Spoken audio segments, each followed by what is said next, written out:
తీవ్రమైన ఆర్థిక భారాన్ని మోపడానికి కాంగ్రెస్ ప్రభుత్వం రంగం సిద్ధం చేసిన నేపథ్యంలో వారికి గుర్తు చేయడానికి, ప్రజల్ని కూడా అప్రమత్తం చేయడానికి ఈరోజు మా పార్టీ తరఫున ఈ పత్రికా సమావేశానికి మిమ్మల్ని ఆహ్వానించడం జరిగింది. ఎన్నికల్లో గెలవడానికేమో అడ్డగోలుగా హామీలు ఇచ్చారు. ఎన్నికల్లో గెలవడానికి, అధికారంలోకి రావడానికి నోటికొచ్చిన హామీలు ఇవ్వడం, దాదాపుగా మొత్తం కలిపినట్టయితే 420 హామీలు ఇచ్చి తర్వాత 6 గ్యారంటీలని మరి నమ్మబలికి 100 రోజుల్లో 6 గ్యారంటీలు, మిగతా 414 5 సంవత్సరాల కాలంలో చేస్తామని చెప్పి నమ్మబలికి, ఆనాడు టీఆర్ఎస్ పార్టీ అధికారంలో ఉన్నప్పుడు మరి ఏదైనా కార్యక్రమం తెస్తే దాని మీద నోటికొచ్చినట్టు మాట్లాడి ప్రజల్ని ఆ రోజు గందరగోళం చేసి మళ్ళీ ఈరోజు అవే పథకాలని, అవే కార్యక్రమాలను కొనసాగించే ప్రయత్నం కాంగ్రెస్ పార్టీ చేస్తూ ఉన్నది. ఇందుకు తాజా ఉదాహరణ ఎల్ఆర్ఎస్ స్కీమ్ పైన కాంగ్రెస్ పార్టీ విధానం. లేఅవుట్ రెగ్యులరైజేషన్ స్కీమ్ ఏదైతే ఉన్నదో దీనికి సంబంధించి వాళ్ళ కాంగ్రెస్ పార్టీ ఏ రకమైన వైఖరి అవలంబిస్తున్నదో ఒక్కసారి మీకు ఎక్స్ప్లెయిన్ చేయాల్సిన బాధ్యత మా మీద ఉన్నది. ప్రజలను కూడా అలర్ట్ చేయాల్సిన బాధ్యత మా మీద ఉన్నది. ఆనాడు ఎల్ఆర్ఎస్ బీఆర్ఎస్ ప్రభుత్వం తీసుకొచ్చినప్పుడు 2020 ఆగస్టు 31 నుంచి అక్టోబర్ 31 వరకు దరఖాస్తులు ఆహ్వానించడం జరిగింది. అందులో భాగంగా 25,44,000 దరఖాస్తులు ఆ రోజు ప్రజలు ఇవ్వడం జరిగింది. ఆ రోజు లేఅవుట్ రెగ్యులరైజేషన్ కోసం మరి కొంత ఫీజు కూడా, నామినల్ ఫీజు ఒక 1000 రూపాయల చొప్పున నామినల్ ఫీజు కూడా పెట్టడం జరిగింది. అయితే కోమటిరెడ్డి వెంకటరెడ్డి గారు ఆనాడు ఎంపీ, ఈరోజు మంత్రి, ఆయన స్వయంగా పోయి కోర్టులో కేసు వేశారు. ఇది అన్యాయము అని చెప్పి కేసు వేయడమే కాకుండా ఆయన ఏమన్నారంటే పాత విధానంలోనే రిజిస్ట్రేషన్లు చేయాలి, మీరు ఎల్ఆర్ఎస్ అని పెట్టి ఈ రకంగా చేయడం అన్యాయము అని చెప్పడమే కాకుండా ఆయన ఎన్నికల ప్రచారంలో కూడా దీన్ని ఒక అస్త్రంగా వాడుకున్నారు. ఎల్ఆర్ఎస్ గుదిబండలాగా మారింది, దీన్ని తక్షణమే రద్దు చేయాలి, ప్రజల్ని ఇబ్బందులు గురి చేస్తున్నారు మీరు అని చెప్పి కోర్టు కూడా పోయినారు ఆనాడు ఈరోజు మంత్రి గారు, ఆనాటి ఎంపీ కోమటిరెడ్డి వెంకటరెడ్డి గారు. అదేవిధంగా ఆ రోజు టీఆర్ఎస్ ప్రభుత్వం మరి అప్పుడు ఇదే పద్ధతుల్లో ఈరోజు కాంగ్రెస్ ఏదైతే చెప్తున్నదో, కాంగ్రెస్ ప్రభుత్వం ఏదైతే చెప్తున్నదో అదే పద్ధతుల్లో కొన్ని మార్గదర్శకాలు వెలువరించి మరి ఎల్ఆర్ఎస్ క్రమబద్ధీకరణ చేయాలనే ప్రయత్నాన్ని ప్రభుత్వం ఆనాడు చేసింది.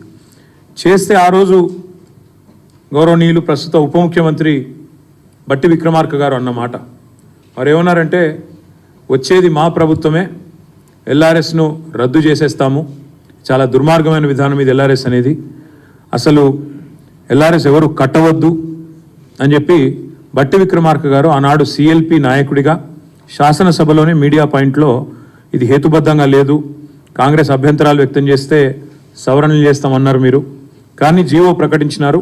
ఇప్పటికే న్యాయ పోరాటం చేస్తున్న వెంకటరెడ్డి గారికి నేను సంఘీభావం చెప్తా ఉన్నాను, హైకోర్టులో బిల్లు కూడా వేస్తున్నా అని అది చెప్పినారు. చెప్పడంతో పాటు అసలు ఎల్ఆర్ఎస్ రద్దు చేస్తాము, ఎవరు కట్టవద్దు అని బట్టి విక్రమార్క గారు కూడా చాలా స్పష్టంగా కామెంట్ చేసినారు.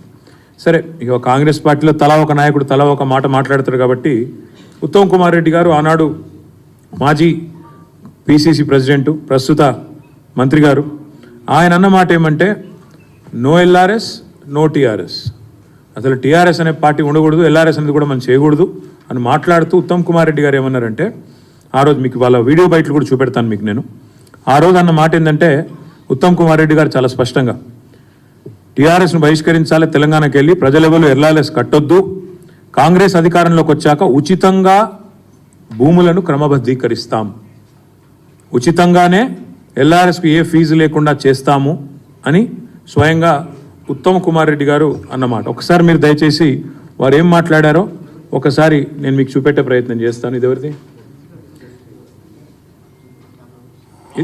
ఇది బట్టి విక్రమార్క గారు. పార్టీ సంరక్షణ నాయకత్వం కానీ రాష్ట్ర ప్రభుత్వం కానీ రాష్ట్ర ప్రజలపైన ఏదో రకంగా పెద్ద ఎత్తున పడి పన్నుల పేరు మీదనో లేదా ఇంకో దాని పేరు మీదనో వాళ్ళ రక్తాన్ని పీల్చాలనేటువంటి ఆలోచనతో రాష్ట్ర ప్రభుత్వం ఉంది. అన్ని రిజిస్ట్రేషన్లు ఆపి పెద్ద భయాందోళనకు గురి చేస్తా ఉన్నారు ఈరోజు రాష్ట్రంలో.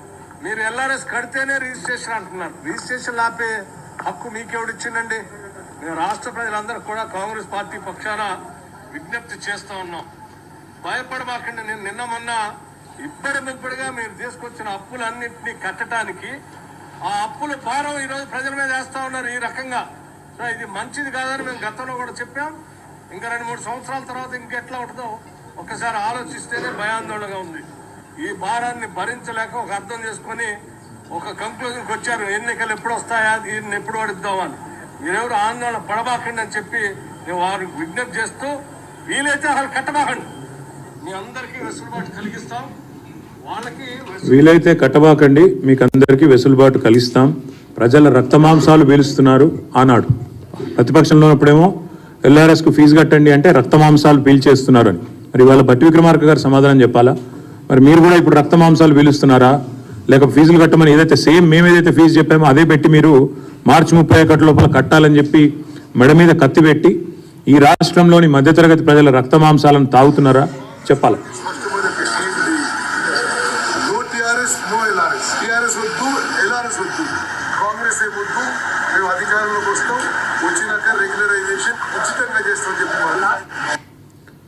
నో టీఆర్ఎస్ నో ఎల్ఆర్ఎస్, మేము కాంగ్రెస్ అధికారంలోకి వస్తాం, రాగానే ఉచితంగా, మళ్ళొకసారి వినండి, ఉచితంగా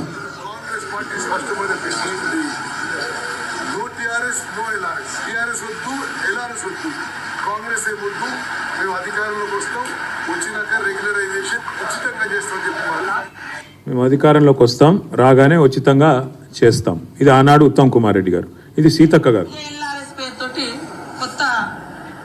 అంటే దోచుకోవడానికి, దాచుకోవడానికి, ప్రజల దగ్గర చిల్లిగా అవ్వలేకుండా చేయడానికి ఇదొక నాటకం. ఈరోజు వీళ్ళు ముగ్గురు మంత్రులు, ఒకరు ఉప ముఖ్యమంత్రి, ఇద్దరు మంత్రులు, ముగ్గురు మంత్రులు సీతక్క గారు, ఉత్తమ్ కుమార్ రెడ్డి గారు, కోమటిరెడ్డి వెంకటరెడ్డి గారు. కోర్టుకు పోయిన కోమటిరెడ్డి వెంకటరెడ్డి గారు మంత్రి, ఎల్ఆర్ఎస్ వద్దు అని, ఎల్ఆర్ఎస్ ఉచితంగా చేస్తామని చెప్పిన ఉత్తమ్ కుమార్ రెడ్డి గారు మంత్రి, ప్రజల దగ్గర చిల్లిగవ్వ లేకుండా దోచుకోవడానికే రుసుము పెట్టినారు అన్న సీతక్క గారు మంత్రి, ఎల్ఆర్ఎస్ అనేది అసలు కట్టవద్దు, ఇది కరెక్ట్ కాదు అని చెప్పిన మన బట్టి విక్రమార్క గారు ఉప ముఖ్యమంత్రి. నేను ఇవాళ ఈ ముగ్గురు మంత్రుల్ని, ఉప ముఖ్యమంత్రి గారిని, కాంగ్రెస్ పార్టీ ప్రభుత్వాన్ని ఇవాళ నేను సూటిగా అడుగుతా ఉన్నా. ప్రజల నుంచి 20,000 కోట్ల రూపాయలు తోలు వలిచి వసూలు చేయడానికి మీరు వేసిన ఎత్తుగడ ఇది కాదా? మీరు చెప్పిన మాటల్లో విశ్వసనీయత ఉంటే, మీరు ఆనాడు ప్రతిపక్ష పార్టీగా మీరు చెప్పిన మాటల మీద మీకే విశ్వాసం ఉంటే, ఇవాళ మరి ఈ రకమైన ఎల్ఆర్ఎస్ కార్యక్రమానికి మీరు ఎందుకు తెరదీశారు? మార్చి 31 లోపల ఖచ్చితంగా కట్టి తీరాలి అని మీరు ఏదైతే చెప్తున్నారో ఇది మరి ఎంతవరకు సమంజసం మీరే చెప్పాలా.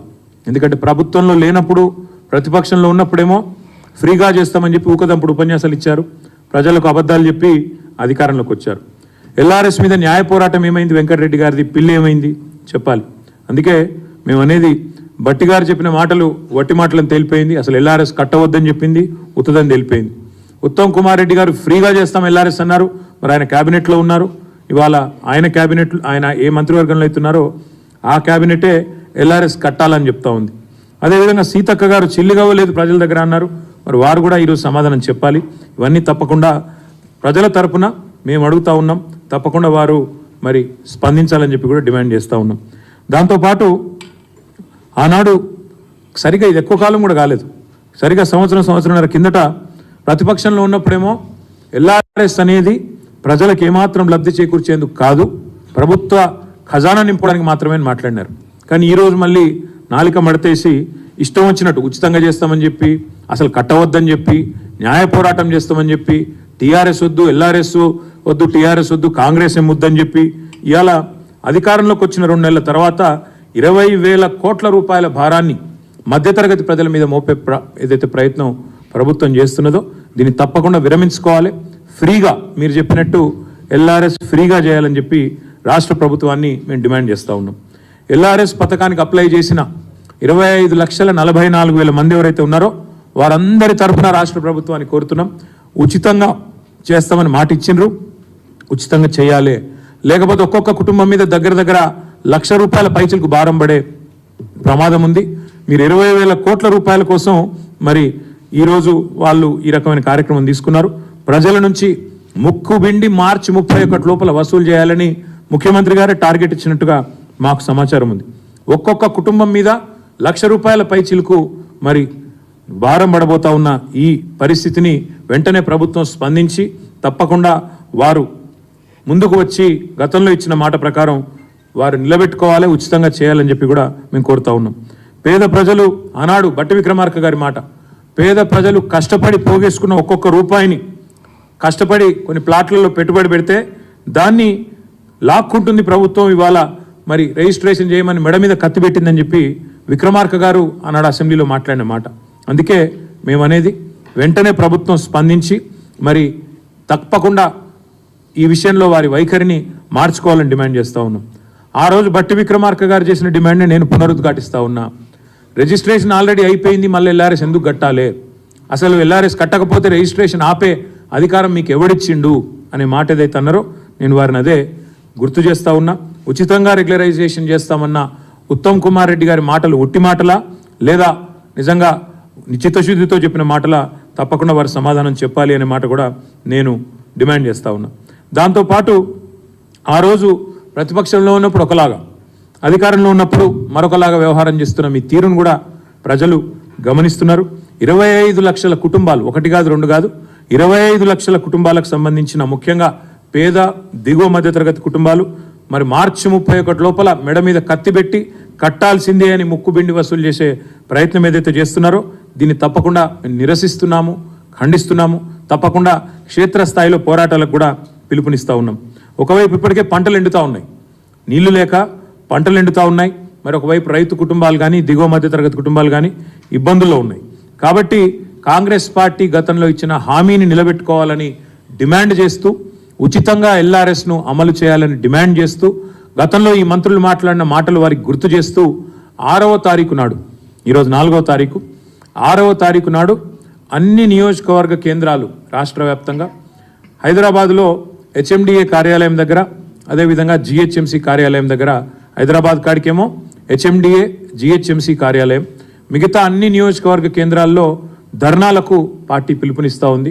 ఇది మరి ప్రజలు కూడా మాతో కలిసి రావాలని చెప్పి కూడా విజ్ఞప్తి చేస్తూ ఉన్నాం. ఎవరైతే 25,44,000 కుటుంబాలు ఉన్నాయో, దీనివల్ల నష్టపోయేవారు, దీనివల్ల ఇబ్బంది పడేవారు, వారందరూ కూడా మద్దతు చెప్పాలని చెప్పి కూడా మేము విజ్ఞప్తి చేస్తూ ఉన్నాం. 6వ తారీఖు నాడు రాష్ట్ర వ్యాప్తంగా ధర్నాలు కూడా చేయబోతా ఉన్నాం. నిరసన కార్యక్రమాల్లో ఇది మొదటిది కాబోతా ఉంది. తదనంతరం జిల్లా కేంద్రాల్లో కూడా మరి జిల్లా కలెక్టర్లను కలవడం, అదేవిధంగా రెవెన్యూ ఆర్డీఓ గారు, కలెక్టర్లు అక్కడ కలెక్టర్లు, లేని చోట ఆర్డీఓలు ఉన్న అక్కడ ఆర్డీఓలను కూడా కలిసి మా పార్టీ తరఫున, బాధితుల తరఫున వినతి పత్రాలు కూడా అందజేస్తాం. తప్పకుండా మా పార్టీ తరఫున న్యాయ పోరాటం కూడా చేస్తాం ఈ విషయంలో అని చెప్పి కూడా నేను విజ్ఞప్తి చేస్తూ ఉన్నా. గతంలో మరి పిల్లేసిన వెంకటరెడ్డి గారు, గతంలో పెద్ద పెద్ద మాటలు చెప్పిన బట్టి విక్రమార్క గారు, ఆనాడు ఫ్రీ అని ఇవాళ ఫీజు అడుగుతున్న పెద్దలు ఎవరైతున్నారో వీరందరినీ కూడా నేను విజ్ఞప్తి చేస్తూ ఉన్నా, స్పందించండి. తప్పకుండా మీరు స్పందించి మీ వైఖరి మరి మార్చుకొని తప్పకుండా మీరు ముందుకు రావాలని విజ్ఞప్తి చేస్తూ, మరి ఈ వీడియోలు ఏవైతే బట్టి గారు చెప్పిన మాటలు, ఏదైతే సీతక్క గారు చెప్పిన మాటలు, ఉత్తమ్ కుమార్ రెడ్డి గారు చెప్పిన మాటలు ప్రతి గ్రామానికి, ప్రతి పట్టణానికి కూడా సోషల్ మీడియా ద్వారా కూడా విస్తృతంగా పంపిస్తాం. వీళ్ళ ద్వంద్వ వైఖరిని, వీళ్ళ 2 నాలుకల విధానాన్ని, ప్రతిపక్షంలో ఉన్నప్పుడు ఒకలాగా, అధికారంలో ఉన్నప్పుడు మరొకలాగా మాట్లాడే వైనాన్ని కూడా ఎండగడతాము. తప్పకుండా 6వ తారీఖు నాడు అన్ని నియోజకవర్గ కేంద్రాల్లో నిరసనలు, 7వ తారీఖు నాడు అన్ని ఆర్డీఓ కార్యాలయాలు, అదేవిధంగా కలెక్టర్ ఆఫీసులను కాడ 33 జిల్లాల్లో కలెక్టర్లకు కూడా విజ్ఞాపన పత్రాలు ఇస్తాం. అప్పటికి ప్రభుత్వం దిగిరాకపోతే న్యాయ పోరాటం కూడా ఈ 25 లక్షల కుటుంబాల తరపున చేస్తాము. మేము కూడా ప్రజలకు విజ్ఞప్తి చేస్తూ ఉన్నాం. ఎల్ఆర్ఎస్ కట్టమని ఎవరైతే అధికారులు ఒత్తిడి చేస్తూ ఉన్నారో, ఫోన్లు చేస్తూ ఉన్నారో వారిని అడగండి, నిలదీయండి. మరి మీరే చెప్పారు కదా కాంగ్రెస్ వస్తే ఫ్రీగా ఎల్ఆర్ఎస్ అని చెప్పారు కదా, ఇవాళ ఎందుకు మాట నిలబెట్టుకోవట్లేదు అనే మాట కావాలంటే ఉత్తమ్ కుమార్ రెడ్డి గారి వీడియోని, బట్టి విక్రమార్క గారి వీడియోని, సీతక్క గారి వీడియోని ఆ అధికారులకు వినిపించి చూపెట్టి తప్పకుండా నిలదీయండి, అడగండి అని చెప్పి కూడా ప్రజలకు విజ్ఞప్తి చేస్తూ ఉన్నాం. ఎందుకంటే ప్రశ్నించకపోతే న్యాయం లభించదు. అధికారంలో రాగానే మాట మార్చిన కాంగ్రెస్ పార్టీ వైనాన్ని 25 లక్షల కుటుంబాలకు ఇవాళ ఒక్కొక్క కుటుంబం మీద ₹1,00,000 భారం మోపే ప్రయత్నాన్ని నిరసిస్తూ ఈ నిరసన కార్యక్రమాలను విజయవంతం చేయాలని చెప్పి బీఆర్ఎస్ పార్టీ క్యాడర్ మొత్తానికి కూడా విజ్ఞప్తి చేస్తూ, మీకు కూడా మీడియాకు కూడా దయచేసి సపోర్ట్ చేయాలని చెప్పి కూడా విజ్ఞప్తి. ధన్యవాదాలు.